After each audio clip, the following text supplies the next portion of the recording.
Alanis Morissette needs no introduction. We've lived her music, we lived her emotions, we lived her life. We have the amazing opportunity to talk with her today about forgiveness.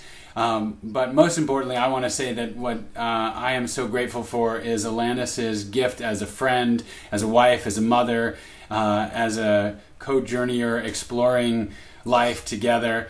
And I just want to thank you for your time, Alanis, and for this opportunity to talk about forgiveness, for joining us on the Tutu Global Forgiveness Challenge. Alanis is taking the challenge with us. I just want to start off talking about the relationship between, your music and your own forgiveness journey. It seems like, the lyrics that you sing in You Ought to Know and the lyrics you sing in This Grudge obviously expresses a real transformation in your own relationships and in your own life. And I just wonder if you could tell us a little bit about that. Yeah, it's been a long journey of finding ways to creatively channel my own personal reactivity and my own anger and take responsibility for it, because I've just found how empowering it is for me to take responsibility for my reactions and my responses to what life has tossed or hurtled my way, either way. And I think part of the songwriting process, the invitation in art for me is this gorgeous catharsis that can happen. And I naively thought that the writing of a song could provide healing. But I really quickly came to see that regardless of how many nights I would sing You Ought to Know over and over again on stage, that the real healing came from actual relationships and communication and my taking responsibility for my side of the street. And so over the years, I would muster up the courage that was so easy for me to apply to songwriting and attempt to apply that to my relationships. And that's when healing really did start to happen. Well, I remember you saying that creativity is not necessarily catharsis. And I thought that was a very powerful statement. It's kind of what you were saying now, that the healing has to happen in a different way. It has to happen in a relationship. And maybe you could talk a little bit more about what is so healing about our relationships and what difference that makes.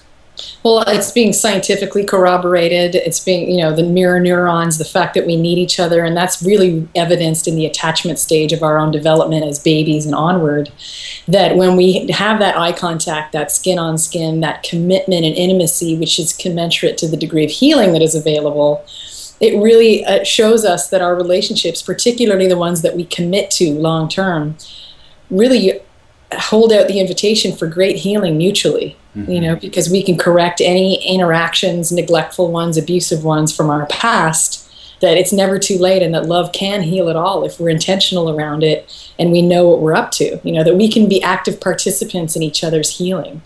So when it's a really committed friendship or community or marriage or even business partnership, frankly, when we sign up for the proverbial long haul, we're committing to really great junctures and opportunities for healing that I didn't know was possible until I started committing, and now I've become a commitment junkie, a healing junkie. I can't create and participate in, and frankly receive enough opportunities to correct anything that we may have missed in our childhoods and onward. Well, let's jump back for a second to You Ought to Know. I mean, kind of what was your relationship to at that point to this process of healing and forgiveness? I mean, obviously that's, kind of the breakup anthem for many people. There's a lot of raw and beautiful emotion in that song, but it's certainly, it's very much it's not from a place of forgiveness, obviously, at that point. The opposite. I also think that the road to forgiveness is exactly that. It's a path toward forgiveness. Yeah. And on an egoic human psyche level, attempting to forgive before the natural process has unfolded is almost like putting the cart before the horse in a really almost violent way. So sometimes the forgiveness process for me happens in 10 seconds.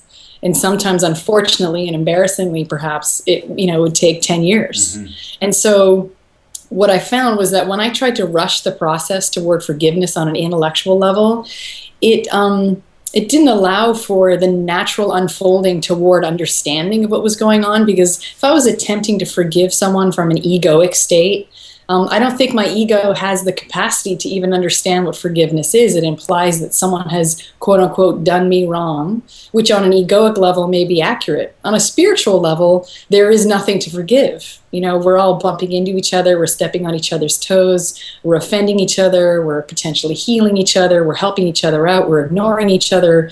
I mean, we're on a human level, we're basically go-karts bumping into each other a lot. On a spiritual level, we're inextricably linked, we're connected, we're all these individuated spirits in human form.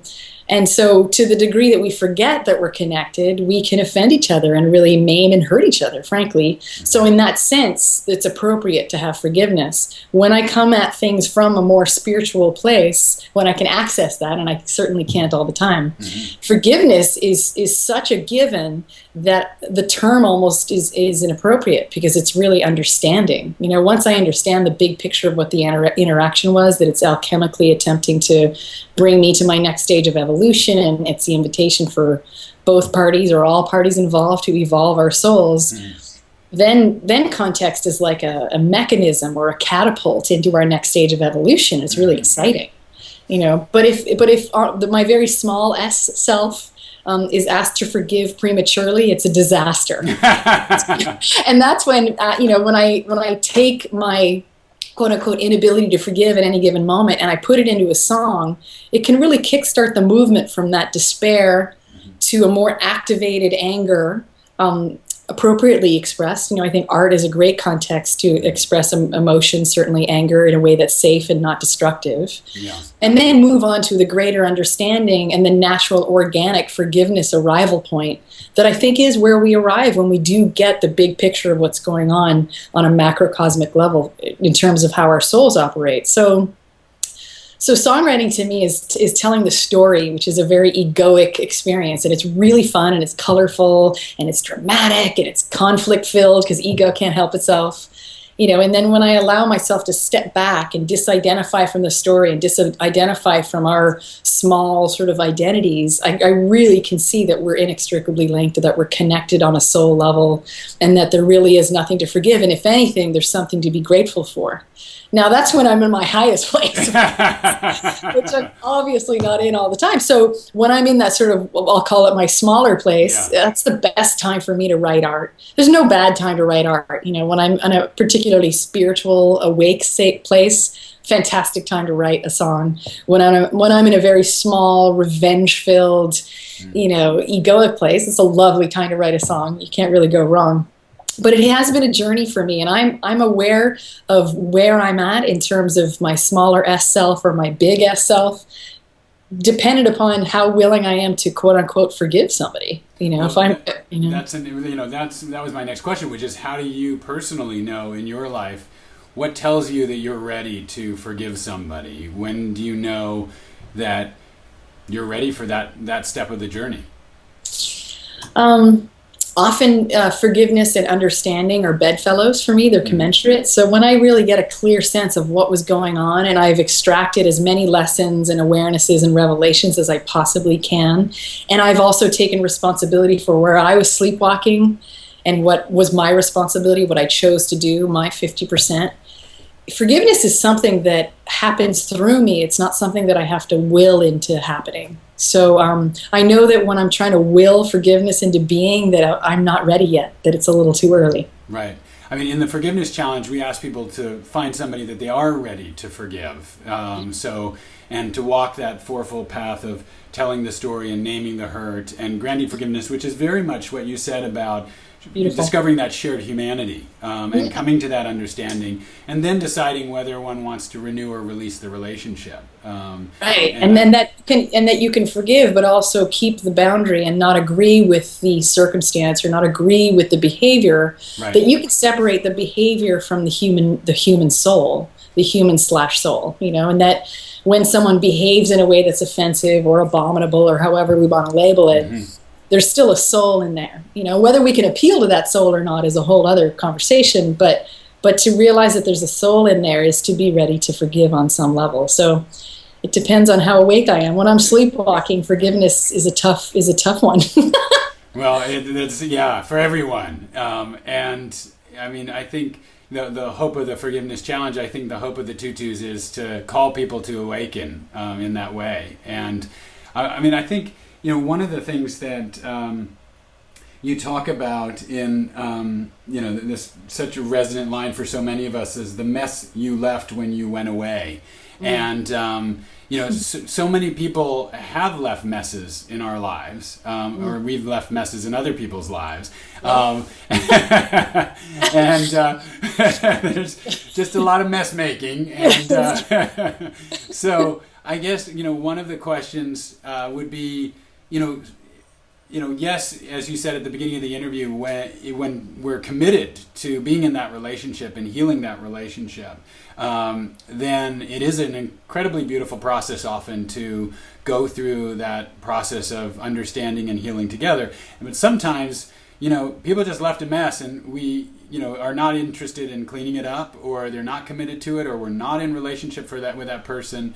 And sometimes we can get back in relationship and renew a relationship. But I guess I'm wondering, in your experience and in your life, if you have any examples of, or can share with us what it's like when you have to do that work on your own and you can't necessarily do it with somebody else.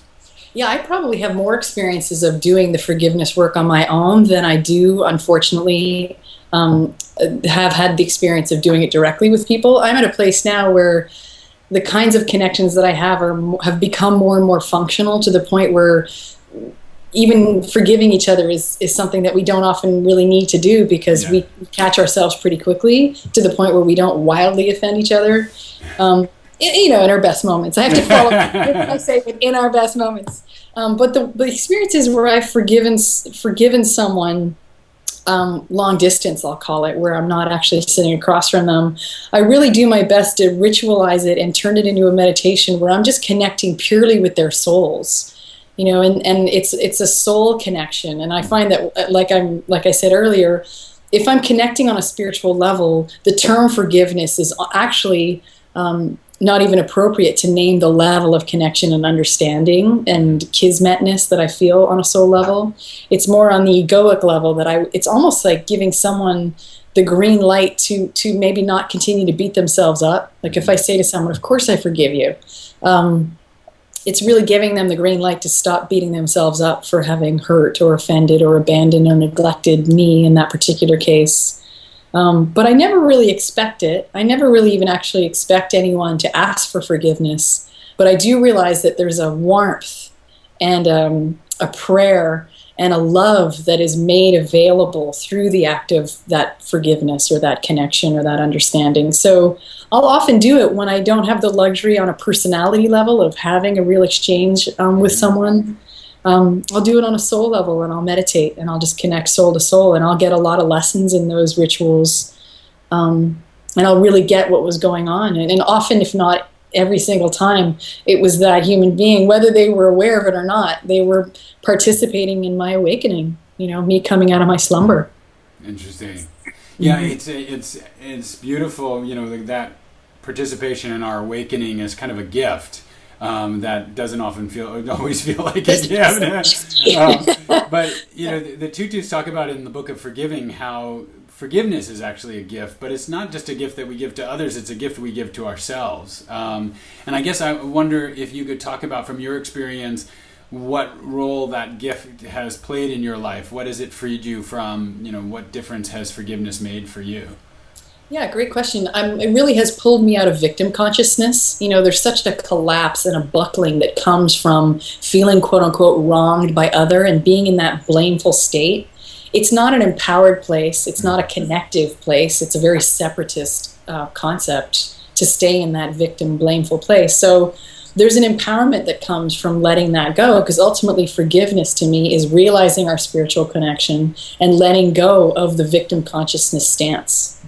So everybody wins in that one. Our connection is celebrated and marked through the forgiveness, and my disempowerment, I'm absolved of my disempowerment, and I can actually move forward feeling responsible, not responsible for other people, but responsible for my participation or my corroboration or my continuation of a dynamic. So there's an awakening, there's an empowerment, and there's a connection. There's only a payoff in the forgiveness process. That's beautifully said.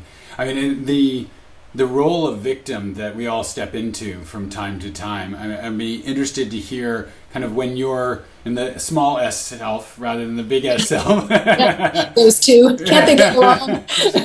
Because I spend a lot of time there too. And, what is happening in that victim space besides the sense of separation and isolation? But, what causes us to rant and, kind of raise our fist and, and raise ourselves in fury at that other person, and in some cases want revenge. That's often where it can lead for people. Either revenge that can be punishing of the other person, or ultimately can be punishing of ourselves. Everybody loses, in the revenge process when it's acted out. I think the idea of going from despair and despondency in a linear way through anger and into even just thoughts of revenge is actually a powerful process to move through as we move toward clarity, absolution, mutual responsibility taking ideally, but even not taking our 50%, and all of the beautiful payoffs from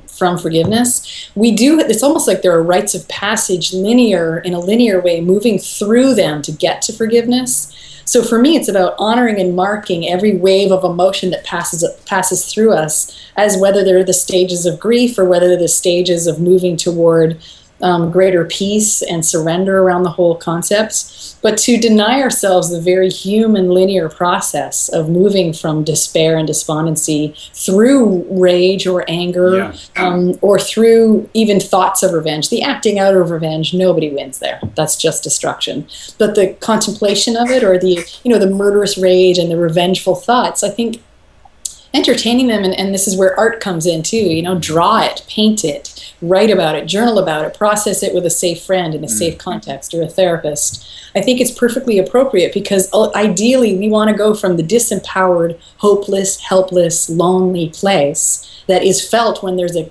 conflictual, disruptive, separatist circumstance that happens that even requires forgiveness. It's a natural stage to move through these very human emotions to get to a place where we can forgive. So when I'm supporting my own self or my friends in moving through it, I really actually sometimes lead them toward sharing with me what they're specifically angry about, what they're specifically wishing they could do in this revenge, because there's a lot of gold in their revenge plan. There's empowerment buried in there. So the actual revenge, indulging it would be the acting out of it, which I don't actually stand by. No. But the fleshing it out in order to get the gold from it, I think, is really valuable, and then it allows us to go to that next place. But I think it's really destructive when someone is in despair and rage to attempt to invalidate them, to quickly say, you got to forgive. That's just a projection. That's someone feeling uncomfortable with anger, frankly. And I think that it's, I think you make a really important point. And we actually had a conversation about forgiveness up in San Francisco that was fueled by some tequila, which was a great conversation. You had talked about the importance of honoring the space and the time that people need in order to be ready to forgive. And in the Forgiveness Challenge, we ask people to kind of think about the people they need to forgive, and some they're ready to forgive, and some they're not ready to forgive.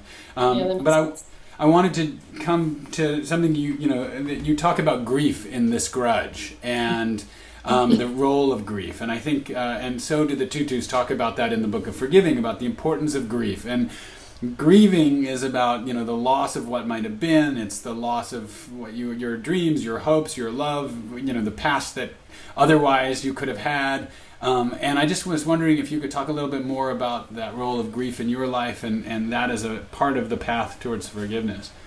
Yeah, I think sometimes it can be the challenge to moving toward full-blown surrender and connection and forgiveness, because as long as we hold on to the victim consciousness and the rage and the blamefulness, we don't have to feel grief. And the sensation somatically of grief in our bodies for a lot of us can be really uncomfortable. Yeah. There's a few feelings. I mean, somehow anger is a little more tolerable to some than full-blown grief. Yeah. And totally. sadness. So to the degree that we're comfortable with grieving, and I don't know how many of us really are, I'm not still, I resist it tooth and nail. But then once I can actually entertain that grief and allow it to move through my body, there's a real light on the other side. And that light is bedfellow with forgiveness to me, that light and that lightness that comes from forgiveness. And it's a deeply loving act, and when we're first responding or reacting, frankly, to the situation that requires forgiveness, we're not necessarily in that loving place. We may be horrified. We may be sort of catapulted into the awareness that separatism does exist, and that all these personality disorders that come from our traumas create behavior that is very separatist, and it's deeply existentially painful to entertain that. So we're not only grieving the loss of hopes and dreams in any microcosmic relationship that we're talking about, we're also grieving the fact that as on a human level that separatism even exists. And for those of us who are more empathic, one small interaction to me can denote the millions of interactions that are happening like this around the world, politically, between nations, within our own hearts, within our connections with spirit, from tribe to tribe. I mean, it's forgiveness really brings into question the whole idea of how we treat each other on a very larger macrocosmic scale. So the grief can be very intense to entertain, but I would encourage it in others, and I certainly encourage it in myself, to feel it fully, because the rewards and the sense of connection with spirit and other, there's nothing like that intimacy of connecting soul to soul with people. It's why we're here. And you said, it's a very loving act, the forgiving and going through that grieving process and coming to forgiveness. It's a very self-loving act as well. I mean, because you're basically letting go of that burden. And this grudge that you carry around, there's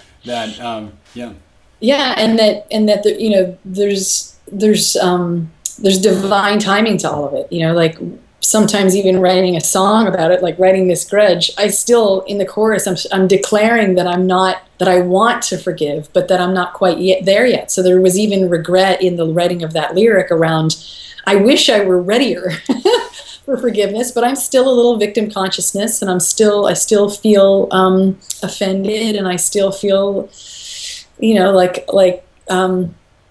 still felt the separatism in my body, and a lot of times when we're feeling grief about one relationship, we're feeling grief about millions of relationships, like I just said. So it's a brave act to be willing to feel all the feelings that come along on the linear journey toward forgiveness, and some, like I said, some take longer than others. And maybe as you do the forgiveness challenge, some of that hesitation or limitation that you were experiencing in writing this grudge will lead to the next song. So so I'll write part duh. Awesome. Well, we're so excited to have you taking the forgiveness challenge with us, to be on that journey together. So grateful to be on the journey of exploration with you and your family, and want to thank you so much for this time together. It's been a real gift to me and to our participants.